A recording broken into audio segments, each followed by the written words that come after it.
conto de hoje chama Depois da Lua. Márcio acordou assustado, olhou em volta e não reconheceu o lugar onde estava. O fato é que ele não lembrava o próprio nome. Havia uma mata densa ao seu redor, árvores tão altas que não enxergava ao fim. Ele não lembrava de ter visto árvores tão grandes. Tinha a impressão de que diminuíra, tamanha a falta de proporção de seu corpo com tudo o que via. Plantas com folhas tão grandes que eram capazes de o cobrir como um cobertor. As flores, com cores alegres e vivas, algumas delas poderiam servir de abrigo contra o clima. Ele se levantou e analisou o corpo. Primeiro, palpando e procurando por ferimentos. Depois, tentando identificar em sua vestimenta algo que o ajudasse a se lembrar de quem era e como fora parar ali. Ele trajava duas espécies de roupas. A primeira era de peças leves que envolviam a sua pele.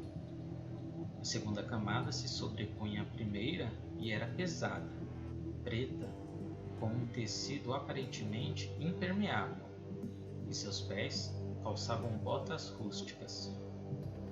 Não identificou nenhum sinal que o fizesse rememorar qualquer coisa. A floresta, apesar de ser vibrante, cheia de cores e aromas, aparentava uma certa hostilidade velada no canto dos animais. Embora barulhenta, ele não percebeu nenhuma movimentação. Quaisquer criaturas eram muito bem camufladas e se misturavam à paisagem. A luz que atravessava a copa das árvores se movimentou e fez dançarem os raios luminosos entre as folhas, flores, troncos e galhos. O movimento da luz fazia parecer um caleidoscópio gigante. Não demorou até a tarde cair e a escuridão dominar a floresta. Márcio sabia que não era seguro caminhar à noite em uma mata desconhecida. Afinal, muitos predadores têm hábitos noturnos. Construir um abrigo era inviável, mas ele encontrou uma boa solução. Uma das flores gigantes que habitavam a floresta possuía pétalas tão grossas que sustentavam o peso de seu corpo e o manteria acima do sol. A flor tinha uma coloração esverdeada na parte de fora das pétalas e um rosa sutil na parte de dentro. Tinha a forma de casulo, com uma entrada apenas e uma das pétalas sobressalentes que seria improvisada como porta. O abrigo era quase perfeito. O protegeria do clima, das feras e com uma entrada controlada. A noite caiu e a temperatura despencou. Márcio entrou na flor e, baixando a pétala da entrada, se isolou do mundo. Do lado de dentro, a temperatura era agradável, o que ajudou o seu corpo cansado a dormir. A madrugada veio e ele acordou, se sentindo sufocado. O casulo o pressionava por todos os lados. O local, que era espaçoso e o permitia ficar sentado, ficou tão apertado como um saco de dormir. O homem conseguiu se mexer com dificuldade, mas foi facilitado por uma secreção pegajosa que havia dentro da flor. Quando o líquido viscoso tocou a sua pele, ele sentiu uma leve queimação. À medida que se movimentava, a quantidade de líquido aumentava. Ele conseguiu se arrastar até a entrada do casulo, porém, a pétala que utilizou para serrar a entrada estava grudada. O líquido agiu como uma cola e selou a passagem. Sua sorte é que, apesar das folhas serem espessas, eram frágeis. Seus dedos rasgaram o tecido e uma passagem se abriu. Um novo dia anunciava a vida e as trevas se dissipavam. Márcio despencou de uma altura de quase 3 metros e bateu no solo coberto de folhas. O abrigo era uma planta carnívora. Não fosse sua roupa emborrachada, teria o corpo todo ferido pelo líquido gástrico da flor assassina. Ele se deu conta que o ambiente era muito mais perigoso do que imaginou. O homem caminhou cerca de 2 horas até ouvir o som das águas correntes. Chegar à margem do rio seria uma grande conquista. Além da água que precisava, era provável encontrar companhia. Alguém que o ajudasse a ele se localizar e como sair daquela floresta. Enquanto caminhava, Márcio notou que não reconhecia nenhuma espécie de árvore, planta ou flor. O tempo correu mais rápido do que ele imaginava, e o fluxo das águas eram bem mais distantes. Tentar descansar dentro de outro casulo estava fora dos planos, mas a queda de temperatura seria tão fatal quanto ser devorado. Ao encontrar o rio que corria em alta velocidade e se precipitava numa queda d'água que não se enxergava ao final, ele foi surpreendido por 2 situações. A primeira foi ver o céu aberto, sem a copa das árvores para atrapalhar. A abóbada celeste era ornada com estrelas nunca vistas, e o mais importante, era um cinturão que orbitava em volta da Terra. Era como contemplar os anéis de Saturno, numa visão mais acanhada.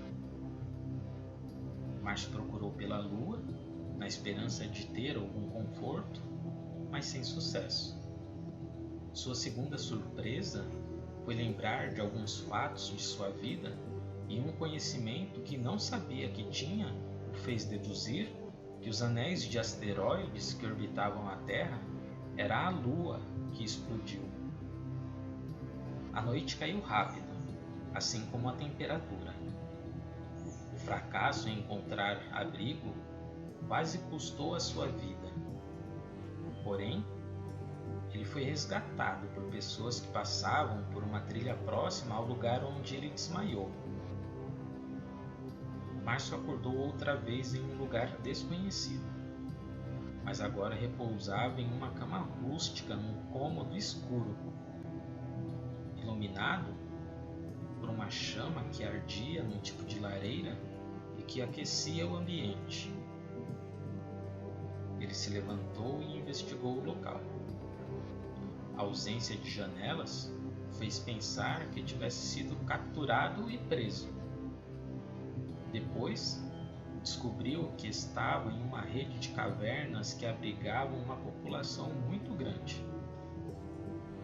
Ele caminhou até a porta e verificou que estava destrancada. Ele atravessou a passagem e se deparou com 2 homens, um negro e outro branco, vestido com peles de algum animal. O local não tinha muitas mobílias, e as que existiam eram igualmente rústicas. Obrigado por me salvarem, disse Márcio. Não houve resposta. Vocês sabem me dizer onde estou? Os 2 homens continuaram mudos. Não demorou até que outras pessoas se juntassem a eles. Márcio desejou que estivesse num pesadelo, mas a realidade se mostrou terrível. Ninguém falava a sua língua. Pareciam ter poucos conhecimentos de qualquer tipo de ciência. Enquanto tentava se comunicar, partes de sua memória voltavam, e aos poucos ele foi lembrado do que acontecera. era um cientista no Laboratório Nacional de Síncrotron, em Campinas, no interior de São Paulo, e trabalhava no Projeto Sirius, um tipo de acelerador de partículas. A roupa que usava e o salvou ser digerido pelos ácidos da planta carnívora o protegia da radiação durante a pesquisa. Embora não recordasse como foi parar ali, ele se lembrava de seu nome e de sua profissão. Márcio.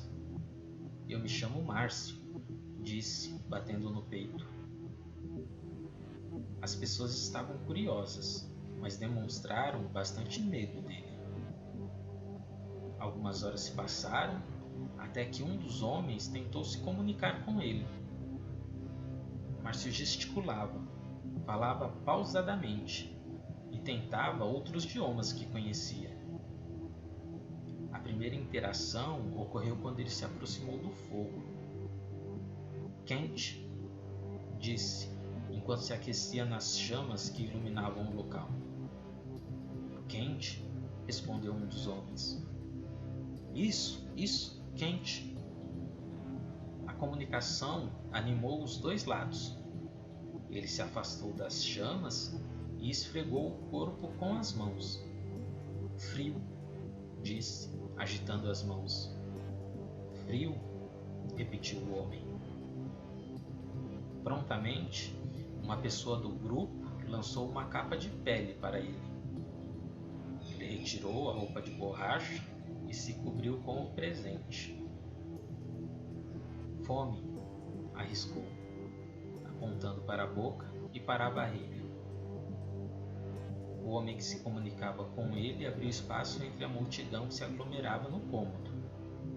Antes de cruzar a porta, ele olhou para Márcio, que entendeu que deveria segui-lo.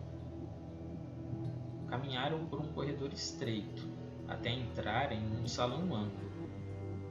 O ambiente era um tipo de local de confraternização e, aparentemente, o refeitório daquele grupo.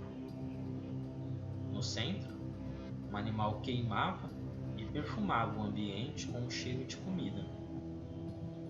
Ele tentou reconhecer a refeição, mas não foi capaz de distinguir. Era um animal grande, maior que um boi ou um búfalo. 2 grandes chifres coroavam o crânio do bicho. O maxilar e a mandíbula eram curtos e robustos. Grandes órbitas abrigavam olhos amarelos, que ele não soube se era efeito do calor das chamas ou eram a cor natural. O restante do corpo deveria acompanhar a proporção do crânio, sustentando toda aquela carne. O animal tinha 3 pares de membros, um par anterior e 2 pares posteriores demonstravam o poder de tração do animal. A presa deveria pesar, no mínimo, 1 tonelada. Neste momento, Márcio voltou a desejar que estivesse em um pesadelo. Ele se perguntava se a sua dedução de que o anel que orbitava o planeta fora o satélite natural era adequada.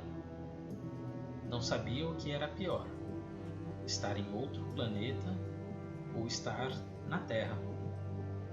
Qualquer das hipóteses fosse verdadeira, era um mundo que ele desconhecia. O homem esticou um espeto, retirou um pedaço de carne e o entregou a Márcio. A fome certamente ajudou na decisão de comer. Em outra situação, ele rejeitaria comer o animal desconhecido. A carne era saborosa e tenra, temperada com ervas e hidratada com um tipo de molho que era regado sobre a carne de tempos em tempos. Durante a refeição, ele percebeu o silêncio no qual a tribo convivia. Era possível escutar o estalar da madeira ardendo no fogo. A roupa de pele que ganhara o fez se misturar ao grupo e não chamar tanto a atenção. Quando ele se deu conta da tranquilidade do local, decidiu continuar o silêncio até que estivesse em outra sala mais reservada com seu novo amigo. Assim que aplacou a fome, Márcio retomou a comunicação. O homem se levantou e novamente fez sinal para ser seguido. Os dois caminharam um bom tempo num labirinto de túneis até chegarem próximos à superfície. Frio, disse o homem, apontando em direção ao que parecia ser a saída. Márcio olhou e o vento gelado que soprou confirmou o que fora dito. O homem voltou para os túneis e, entrando numa sala, se aqueceu junto a um fogareiro. O cientista tentou prosseguir com a comunicação, mas foi frustrado quando o homem cerrou os olhos e passou a roncar. Com o corpo e a mente cansados, ele se aninhou embaixo da grossa pele e adormeceu. A manhã trouxe consigo uma nova esperança. Assim que os primeiros raios do sol iluminaram o céu, o fluxo de pessoas para fora da caverna aumentou. Márcio acordou com um barulho. Seu amigo já estava em pé o aguardando. Ele se levantou e os dois seguiram para fora da caverna. A caminhada foi até uma fonte de águas cristalinas que descia de uma fenda numa grande rocha. O que aconteceu com a lua? Perguntou, quebrando o silêncio. O homem olhou para o alto e contemplou o anel de rochas que orbitava a terra, mas não disse uma só palavra. Ele retirou uma fruta debaixo de sua capa de pele e arremessou para o cientista. Fome, Márcio descascou a fruta. Pequenos gomos guardavam a polpa e as sementes, parecido como uma mexerica. Porém, a textura lembrava a da manga, com o dulçor e acidez de um abacaxi. Ele se surpreendeu com a delícia de café da manhã que tivera. Seu companheiro fez sinal e ele o seguiu novamente. Ei, qual o seu nome? Perguntou para o homem.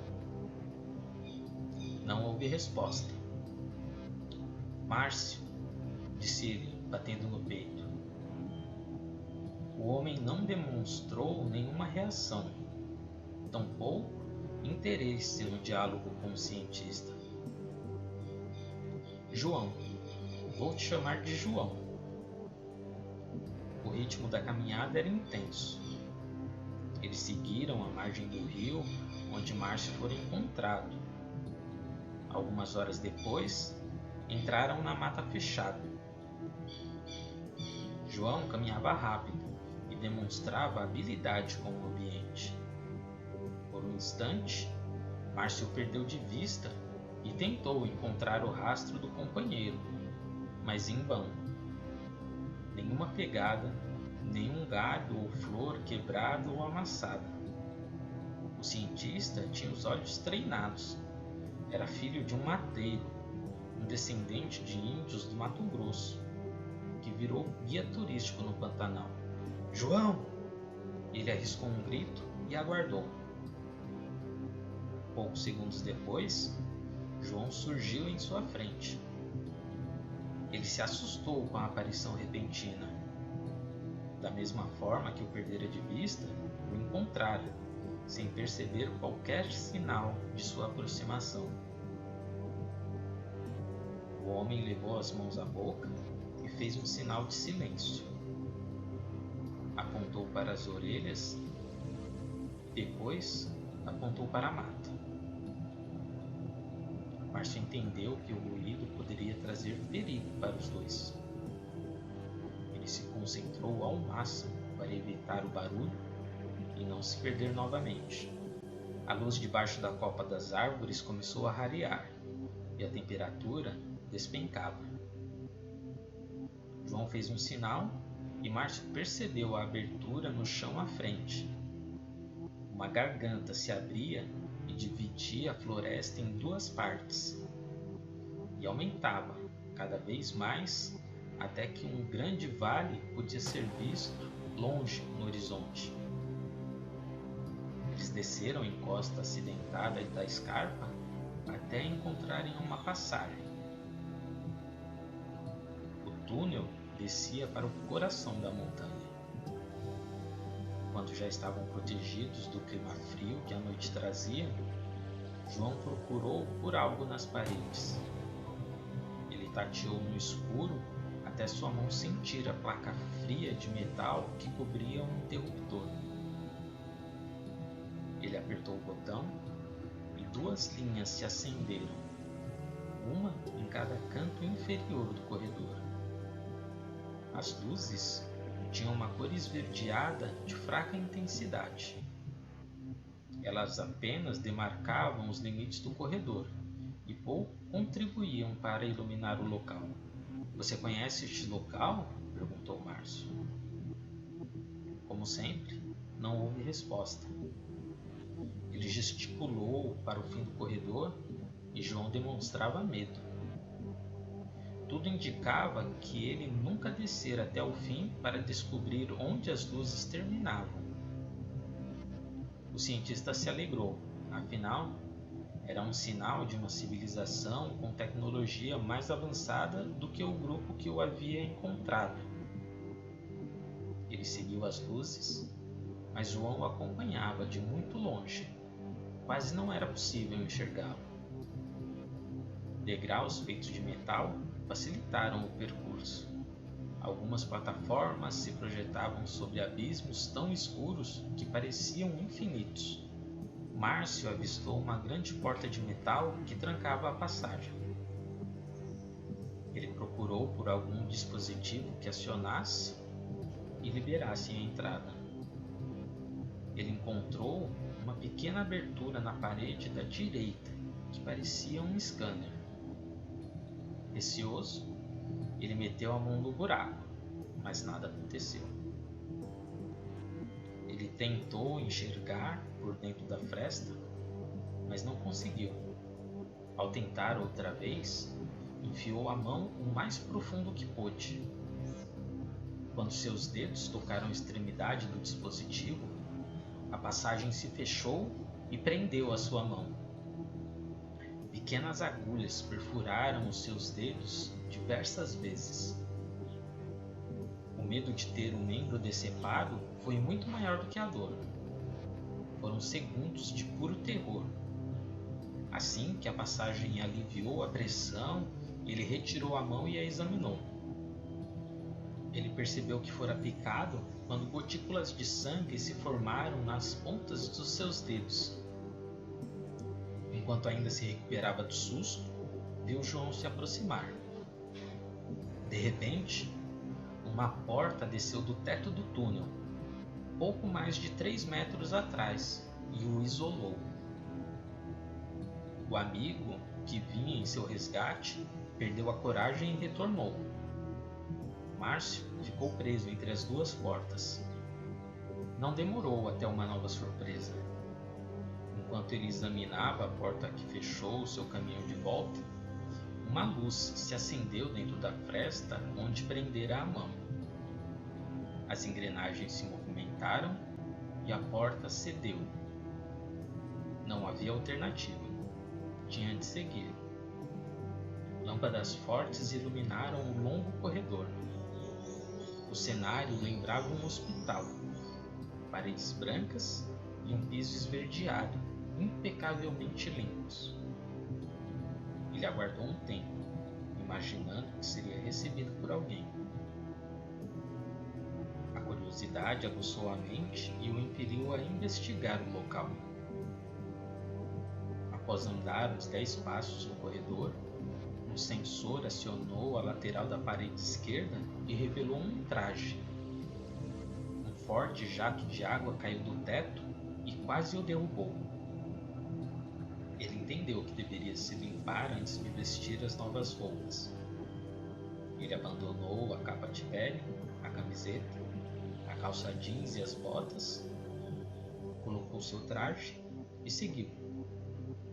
"Bem-vindo, humano", disse uma voz. O cientista olhou e percebeu um holograma que se projetava ao seu lado. Meu nome é Iris. Sou o responsável pela manutenção deste abrigo. Muito prazer, Iris. Meu nome é Márcio. O que pode me dizer sobre este local? Este é o abrigo BRSP-01, um local para prover segurança e mantimento para a sobrevivência de qualquer ser humano. Nossa estrutura é capaz de atender até 10 humanos adultos durante 12 meses. Iris, sabe me dizer em qual local estamos? O abrigo está localizado na região desértica, no quadrante oeste-sul do planeta. Desértica? Eu caminhei por uma densa floresta até chegar aqui. Há um vale fértil descendo toda esta encosta. Desculpe, meus registros provavelmente estão desatualizados. Você é o primeiro humano que aparece em 10.000 anos. 10.000 anos? Exato. Que dia é hoje? Em que ano estamos? Estamos no ano 40.000 desde o sétimo impacto. 40.000? Sétimo impacto? Não acredito que se passou tanto tempo. Como eu vim parar aqui? Desculpe, não entendi a sua pergunta. Eu não sou deste tempo. Não sei como vim parar aqui. Eu estava no ano de 2021. 2021 de qual era?